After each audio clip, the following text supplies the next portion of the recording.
오늘 말씀도 지난주에 본 말씀과 같은 말씀입니다. 안디옥에도 교회가 출생했다 하는 것입니다. 그런데 좀 더 구체적으로 안디옥 교회가 섰는데 예루살렘 교회와 전혀 다른 지역에 이방 지역의 교회가 섰는데 이 교회에 무엇이 있어야 하나 하는 것입니다. 교회면 당연히 있어야 할 것이 있어야 하는데 오늘 본문을 통해서 안디옥 교회가 무엇이 있는가, 무엇이 있어야 하나 하는 점을 생각하겠습니다. 본문 19절에 그때에 스데반의 일로 일어난 환란으로 말미암아 흩어진 자들이 베니게와 구브로와 안디옥까지 이르러 헬라인이 아닌 유대인에게만 말씀을 전하더니 그 중에 구브로와 구레네 몇 사람이 안디옥에 이르러 헬라인에게도 말하여 주 예수를 전파하니 하죠. 이 말씀을 잘 보면 유대인에게만 말씀을 전하더니 하는데 그 중에 구브로 구레네 몇 사람이 안디옥에 이르러 헬라인에게도 말하여 주 예수를 전파하니 합니다. 헬라인에게도 복음을 전하여 주의 손이 그들과 함께 하심에 수많은 사람이 믿고 주께 나오더라 합니다. 이렇게 해서 교회가 섰습니다. 안디옥 교회가 섰다는 것은 예루살렘 교회와는 전혀 다른 지역에서 선 거니까 매우 뜻깊은 일입니다. 예루살렘 교회와 달리 안디옥 교회는 순수한 예수님의 복음을 듣고 교회가 섰습니다. 지금까지는 그렇지 않았던 것 같습니다. 복음을 전하여 교회에 속하게 되면 할례를 받아야 했습니다. 개종하게 되면 할례를 받아야 했습니다. 그런데 안디옥 교회는 그렇지 않았습니다. 순수한 예수님의 복음을 받아서 교회가 형성이 되었습니다. 그 근거 구절이 15장에 가면 있는데요. 15장 1절에 보면 유대 기독교인들이 안디옥에 방문해서 막 가르쳤는데 가르친 내용이 너희들이 모세의 법대로 할례를 받아라. 그렇게 가르쳤거든요. 할례를 행하라. 그렇지 아니하면 구원을 얻지 못한다 하고 가르쳤습니다. 이를 보면 안디옥 교회는 할례를 받지 않았던 겁니다. 순수한 예수님의 복음을 받아서 교회가 형성이 되었던 겁니다. 그런데 유대 기독교인들이 방문해서 할례를 받지 아니하면 구원을 얻지 못한다 하고 가르쳤다는 겁니다. 앞으로 15장을 볼 때 구체적으로 보겠습니다. 지금 생각하면 아주 우스운 일이죠. 할례를 받아야 구원 얻는다. 예수 믿느냐? 좋다. 그런데 할례를 받아야 완전한 구원에 이른다. 그렇게 가르쳤단 말입니다. 지금 생각으로는 참 우스운 일이지만 요즘 말로 고친다면 예수를 믿는 것과 행함이 따라야 한다. 믿음 플러스 행함. 이렇게 주장하는 것과 비슷합니다. 설득력 있잖아요.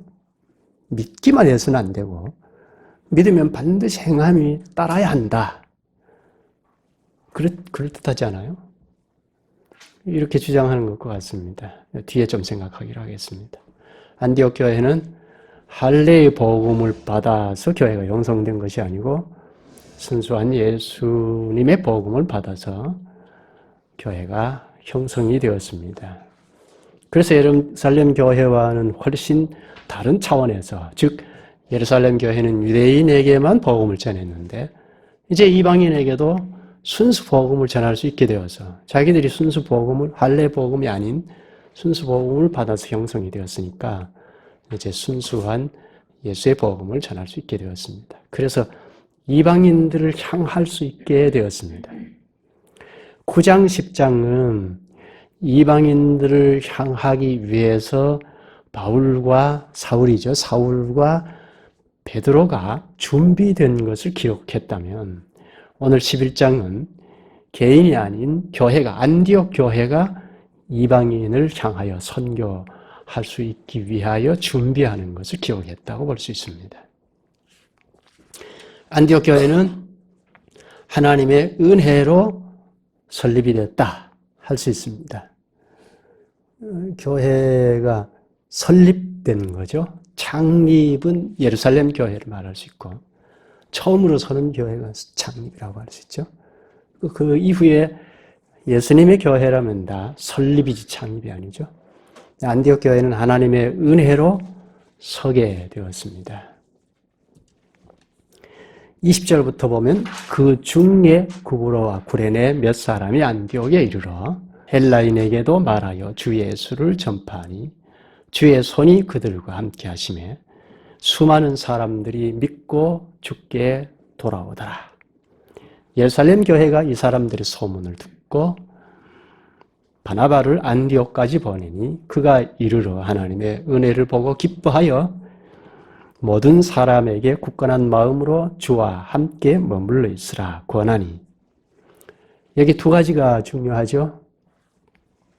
주의 손이 그들과 함께 있으며 또 하나님의 은혜, 두 가지입니다. 주의 손길이 미쳐서 교회가 형성이 되었습니다. 이를 바나바는 하나님의 은혜라고 했습니다. 하나님의 은혜로 안디옥 교회가 섰습니다. 어느 교회나 하나님의 은혜로 서야 하죠. 하나님의 손길이 함께 하사 서야 하죠. 하나님의 은혜가 뭡니까? 우리가 흔히 하나님의 은혜라고 하는데 하나님의 은혜가 무엇이죠? 핵심은 구원을 말하죠. 우리가 도무지 구원될 수 없는데 하나님께서 예수 그리스도를 통해서 행하신, 핵심은 십자가에 죽으신 대속의 사실을 통하여 구원을 객관적으로 다 이루어 놓으셨다 하는 것이죠. 그리고 우리가 믿고 나올 때 그 구원의 효력을 입혀주셔서 구원시켜 주시는 거죠. 그러니까 하나님의 은혜하면 우리는 도무지 받을 수 없는 구원을 그냥 공짜로 주었다 하는 거죠. 다만 우리는 그걸 믿음으로 받았다 하는 겁니다. 이를 하나님의 은혜를 예수 믿으면 구원 얻는다는 말로 바꿔서 말하죠. 예수 믿으면 구원 얻는다. 그런데 문제는 예수 믿으면 구원을 얻는데 예수 믿은 이후에 삶은 어떻게 살아야 하죠?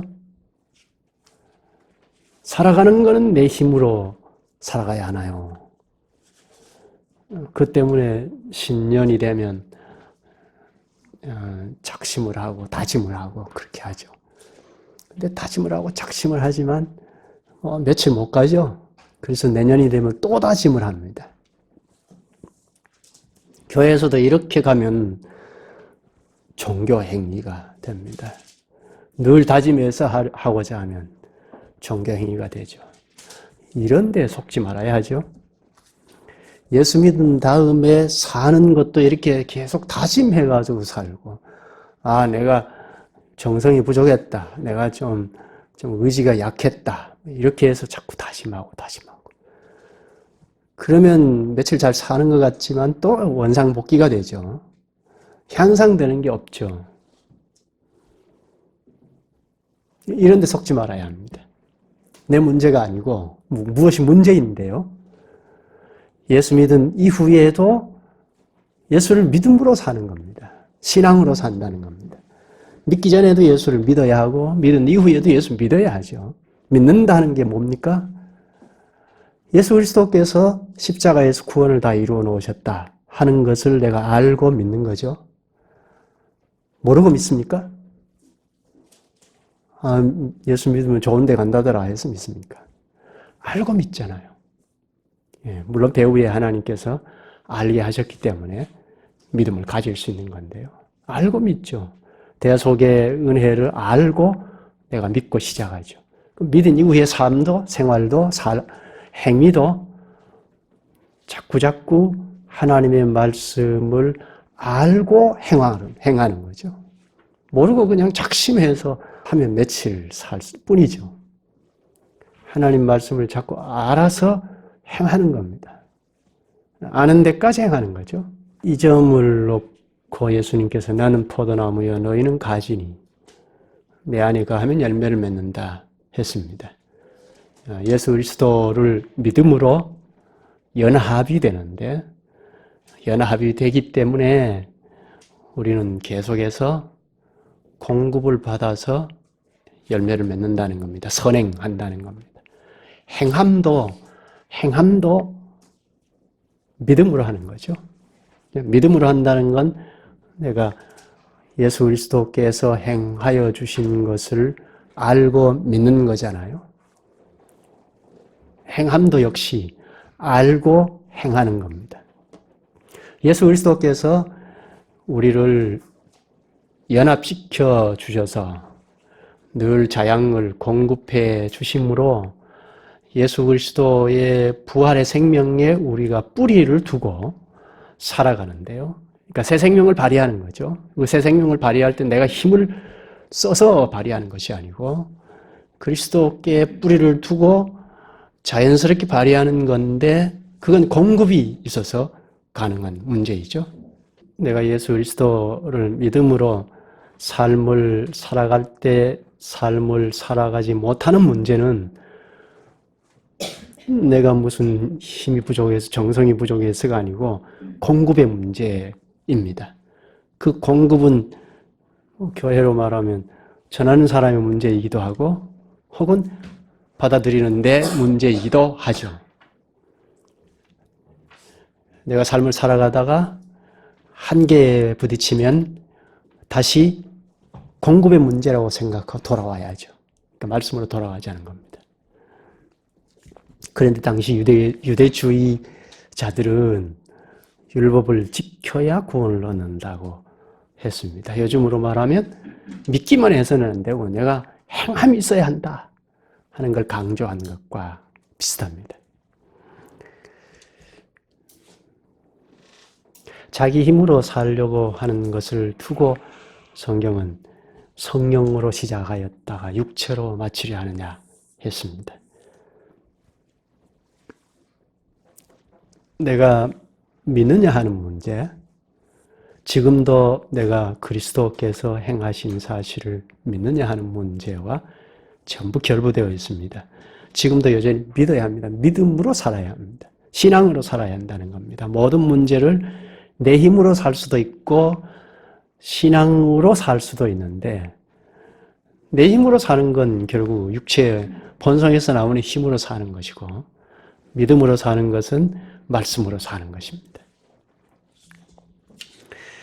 여기 하나님의 은혜로 교회가 섰다고 했는데 우리는 다 하나님의 은혜로 그리스도와 연합해서 살아가고 있습니다. 하나님의 은혜는 공짜라는 말이죠. 은혜는 나의 무엇이 보태진 것이 아니고 그냥 공짜로 받았다는 겁니다.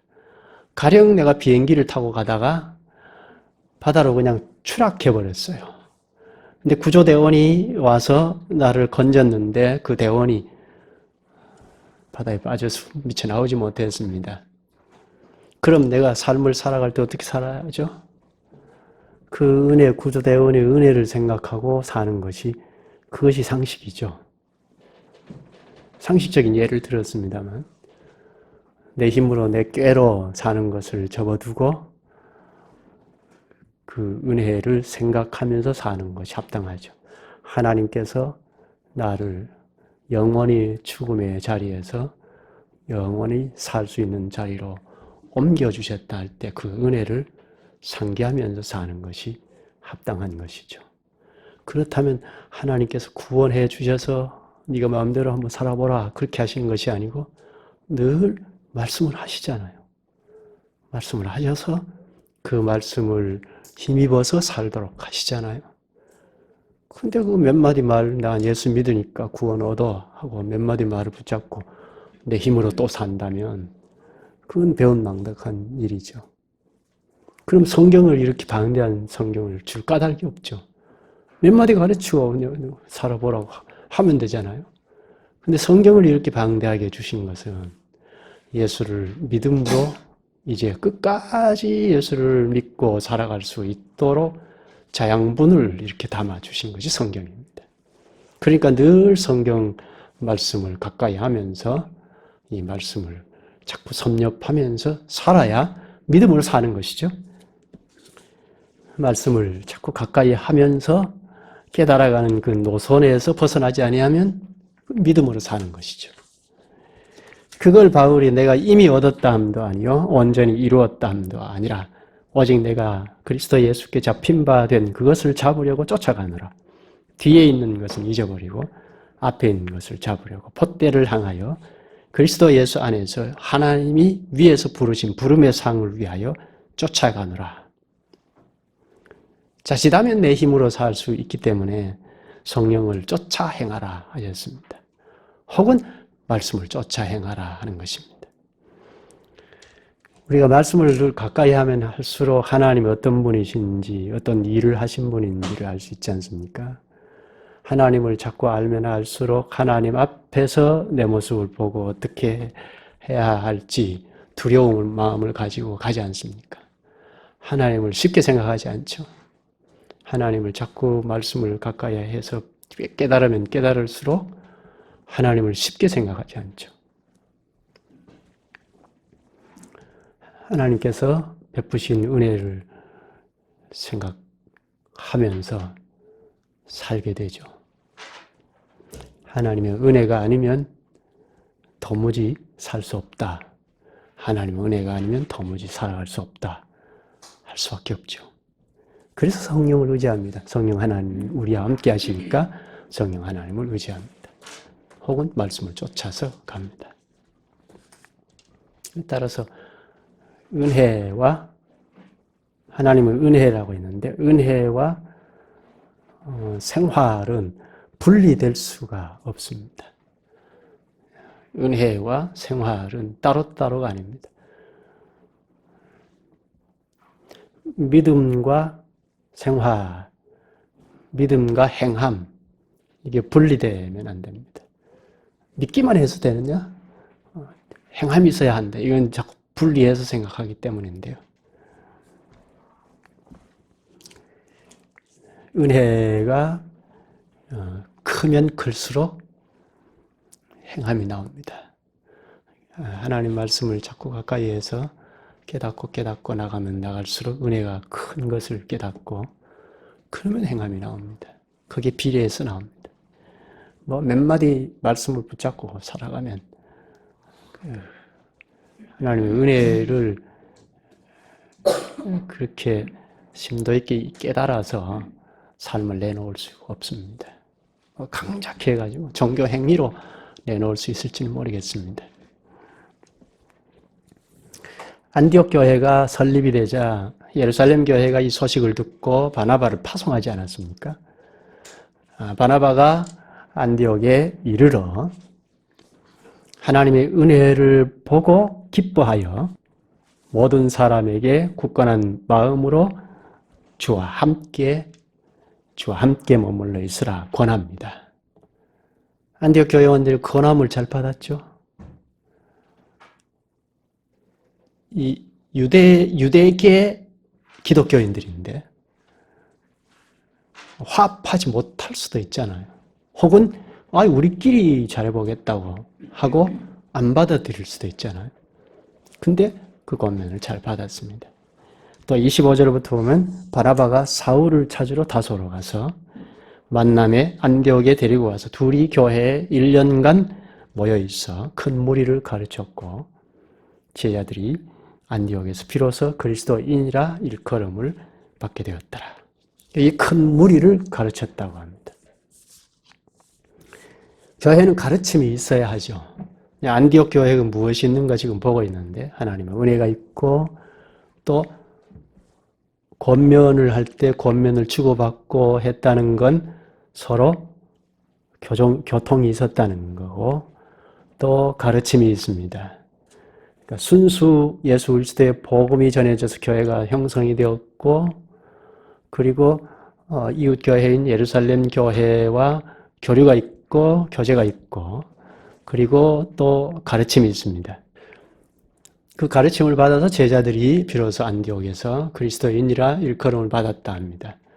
그리스도인이라 일컬음을 받았다는 것은 매우 큰 뜻이 있습니다. 당시는 예루살렘 교회에서도 이런 칭함을 받지 않았잖아요. 근데 안디옥 교회에서는 그리스도인이라 칭함을 받았습니다. 이는 말씀을 가르침을 받아서 내놓은 결과예요.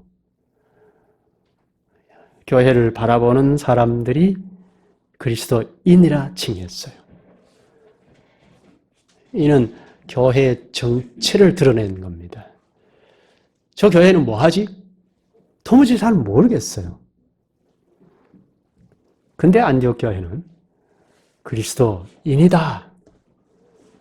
그렇게 지칭을 받았습니다. 저 사람들은 종교인이야.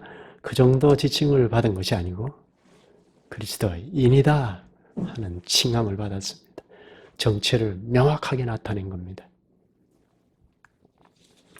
교회가 있어야 할 것이 순수한 예수의 복음이 있어야 하고, 그리고 가르침이 이어져야 하고, 그리고 정체가 명확해야 하죠. 또 하나는 교회의 속성인데요. 교회의 본질적인 속성. 안디옥 교회가 본질적인 속성을 나타냈습니다. 바나바가 방문했을 때 하나님의 은혜를 보고 기뻐하여 권면을 했는데 이 권면을 잘 받았습니다. 이건 보편성이죠. 안디옥 교회가 우리끼리 뭘 잘해보자고 한 것이 아니고 그리스도의 교회에서 방문을 했으니까 우리도 그리스도의 교회라면 교류가 가능한, 이게 보편성을 확보하는 거죠. 우리끼리 잘 해보자 얼마든지 할 수 있는데, 유대계는 우리가 곤란하다 할 수 있는데 그렇지 않고 교류를 했습니다. 이건 보편성을 확보하는 것이고 또 아울러 일치성이 드러낸 겁니다. 그리스도와 연합했다면 하나라는 겁니다. 어느 지역의 교회이든지 그리스도와 연합한 교회라면 하나라는 겁니다. 언제든지 교류할 수 있다는 겁니다. 또 다른 측면에서 속성이 나타났는데 27절부터입니다. 그때 선지자들이 예루살렘에서 안디옥에 이르니, 선지자들이 예루살렘에서 안디옥에 이르렀다고 합니다. 당시에 선지자 은사가 주어졌습니다. 이 구약시대가 아니고 초기 당시에는 선지자 은사가 주어졌습니다. 고린도전서 12장 28절에 보면 하나님이 교회 중에 몇을 세우셨으니 첫째는 사도요, 둘째는 선지자요, 셋째는 교사요, 그 다음 능력이요, 그 다음 병 고치는 은사와 서로 돕는 것과 다스리는 것과 각종 방언을 하는 것이라. 이때까지만 해도 선지자 은사 그리고 각종 초능력의 은사가 같이 주어졌습니다. 물론 조금 뒤에 기록한 로마서에 보면 12장에서는 이런 초능력의 은사는 다 빠져있는 상태로 기록이 되어 있습니다. 최초의 사도시대 교회, 최초의 교회에서는 선지자 은사, 초능력의 은사가 같이 부여되어 있었습니다. 그 다음 27절에 다시 쭉 보면 그때 선지자들이 예루살렘에서 안디옥에 이르니 그 중에 아가보라 하는 한 사람이 일어나 성령으로 말하되 천하에 큰 흉년이 들리라 하더니 글라우디오 때에 그렇게 되니라.